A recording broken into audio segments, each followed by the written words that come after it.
Welcome back to my channel. If you're new here, welcome. My name is Natalia, and finally, I am filming my Ancestry DNA versus my 23andMe DNA results. If you guys did not know, like I said in my last video, I am a very proud Puerto Rican, and so I wanted to learn all about my DNA and what makes me me, okay? Because this is a lot. This takes a lot. So let's get started. Now, this video has been a long time coming because I submitted my DNA to Ancestry.com on December 1st. It is April 12th. Yeah. So first con right there has to go to the fact that it took this long to get my DNA from Ancestry.com, and honestly this is the second kit that I submitted to them. So what happened was I sent my DNA back on December 1st, and honestly like a month and like 2 or 3 weeks went by, and at the very end of January, that's when I got an email notification from Ancestry.com saying that they could not process my DNA for whatever reason, and they were going to send me a new kit. So by the time they sent me a new kit and I took the test again and did it all over and sent it out, it was like mid-February, and so it's still taken a good like 6 weeks for me to get my results, and that alone is a longer time span than what it took for me to get my 23andMe results, which I want to say probably took about 3 weeks. I have to watch my video back to really get a full like recollection of it, but I want to say it took like 3 weeks, definitely no more than a month for me to get my 23andMe.com results. So take what you want from that. Of course, you know, DNA may be different here and there, but it definitely took a lot longer to get my Ancestry.com DNA results. So aside from that, if you haven't watched my 23andMe results video, which you definitely should, I do want to brush you guys up on my results from them. So I'm just gonna do a quick run through of what I was given from 23andMe, and then we'll jump over to what my Ancestry.com results were. Also, do not forget to hit that subscribe button. I make videos on being Puerto Rican, being Latina, my makeup, my curly hair journey, everything, you name it, I try to make videos on it. So do me a favor and do yourself a favor, and do not forget to hit that subscribe button. So let's get started. So just a refresher on my 23andMe results.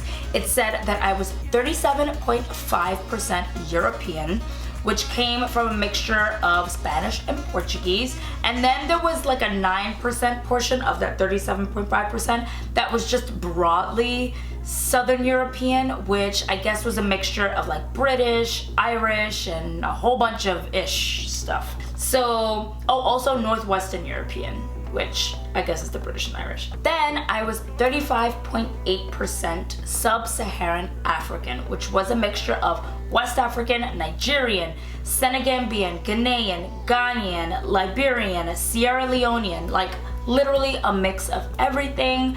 And so that broke down into different sectors. And then we have 14.6% East Asian and Native American, which is a mixture of Native American and then broadly East Asian and Native American. Then lastly, we have 4% Western Asian and North African. And then there was like a 7% part of it that was unassigned. So I guess they can't figure out which region those specific portions came from. And so yeah, those are my 23andMe results. So now let's move on to my Ancestry.com results, which I do admit, I took a peek at, but I did that because it's been 2 months. Like, I was already like, I don't believe this crap anymore. Like this, I can't take the fact that it's taken this long, whatever. So I just wanted to make sure that they were actually there. And once I did take it off because I want to get my full reaction on camera. So let's go ahead and check out my Ancestry.com DNA results. So this already looks a lot different than 23andMe. If you've done both, then you probably know what I mean, because it doesn't break it down by general subjects. Like 23andMe says European, African, Native American, like you see that full breakdown, whereas on Ancestry.com you don't. So you kind of just see it by country, which I'm definitely gonna have questions about. So let's get into it. So it says ethnicity estimate, and the first largest portion that I see is Portugal, which says 25%. That's a whole quarter, bro. Like, what? In 23andMe, it said Spain and Portugal. I don't know. And it says, you click on it and it says, your ethnicity estimate is 25%, but it can range from 24 to 37%. Not sure what that is about, but that's very interesting, I do have to say. And then after that, the next largest portion is 18%, which comes from Cameroon, Congo, and Southern Bantu peoples. And it says your ethnicity estimate is 18%, but it can range from 3 to 26%. And this area is primarily located in Angola, Botswana, Cameroon, Democratic Republic of Congo, Equatorial Guinea, Gabon, Malawi, Mozambique, Namibia, Republic of the Congo, Sao Tome and Principe, Zambia, and Zimbabwe. So, wow. Let me look back at the Portugal part. Did it say? Oh no, it just says about this region. It just says Portugal. And then Spain, now it says 15%. Your ethnicity estimate is 15%, but it can range from 4 to 15%. Interesting, because when I look back at my 23andMe results, those results, it says 21.8% Spanish and Portuguese, and it was kind of blended together. Whereas like mainly it says Spain, and it lists all of the regions in Spain where my DNA has been found. Not so much for Portugal. So that already makes me feel like, which one is you know what I mean? Like one of these is clearly. Then, which I have yet to click on this button, it says 10% Indigenous Puerto Rico. The ethnicity estimate is 10%, but it can range from 7 to 12%. Taino were primary inhabitants until the Spanish arrived in the late 1400s. Which, okay. Yeah, this list is a lot more like in depth. Then we've got 8% from Senegal. Your ethnicity estimate is 8%, but it can range from 0 to 14%. Why would it say 0 to 14 if they give me 8? Why wouldn't it say 8 to 14%?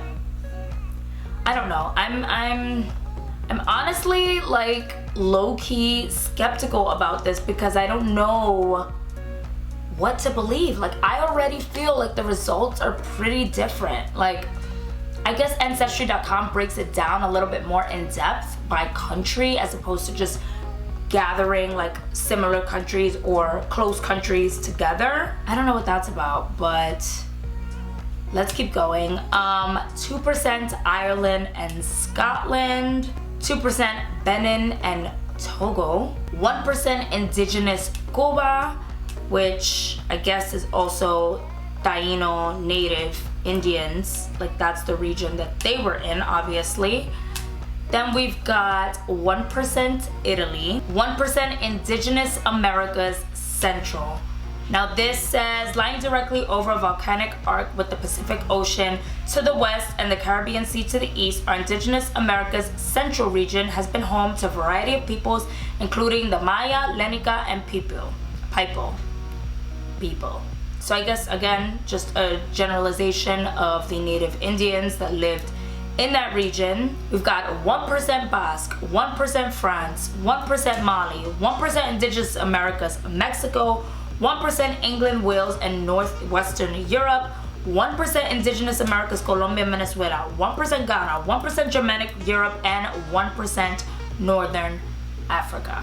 Now one thing I like about Ancestry.com is when you click on the additional communities section, I guess it gives you like the name of the country or place where your family is generally from. Obviously for mine it says Puerto Rico, and it gives you like a timeline of what life might have been like in certain parts of the country or island and different years. So mine goes all the way from the 1750s all the way up to like 1925. So I think that's really cool for you to be able to read up on history and just know what life was like in that portion of time. I don't know how I feel about these results. I think this is actually pretty interesting, and it gives you like a breakdown of the groups and the food. And one thing that it does, just like 23andMe, is it gives you matches of like people that could or could not be related to you, like possibly.